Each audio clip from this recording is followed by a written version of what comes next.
दूध उत्पादकांना दिलासा देण्यासाठी प्रति लिटर 5 रुपयाचं अनुदान दूध उत्पादक शेतकऱ्यांना दिलं जाईल अशी घोषणा दुग्ध विकास मंत्र्यांनी सभागृहामध्ये केलेली होती।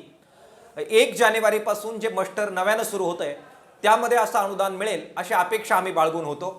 मात्र सदर अनुदानाच्या बद्दलची फाईल ही अद्यापही अर्थ विभागाने मंजूर केलेली नाही आणि मंत्रिमंडळाने त्याच्यावर निर्णय न घेतल्यामुळे याबाबतचा शासनादेश काढण्यात आलेला नाही आणि म्हणून यावेळी सुद्धा सर्व दूध उत्पादक शेतकरी यापासून वंचित राहणार आहे अशी परिस्थिती निर्माण झालेली आहे। ही अत्यंत गंभीर गोष्ट आहे। दुग्ध विकास मंत्री, अर्थमंत्री आणि मुख्यमंत्र्यांनी अधिकांत पाहू नये।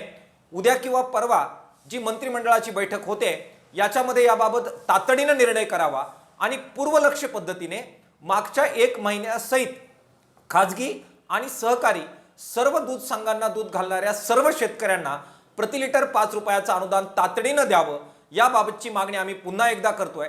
हे जर झालं नाही तर मग मात्र महाराष्ट्रामध्ये सबंध ताकदीने किसान सभा रणांगणात उतरेल आणि जबरदस्त आंदोलन पुन्हा एकदा दूध उत्पादक शेतकऱ्यांसाठी उभं केलं जाईल।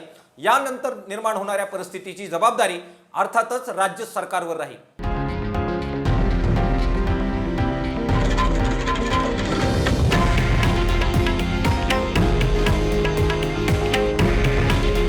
हे आहे देशातील नंबर 1 न्यूज नेटवर्क आणि आपण पाहत आहात TV9 मराठी। काळजी तुमची, हित महाराष्ट्राचं।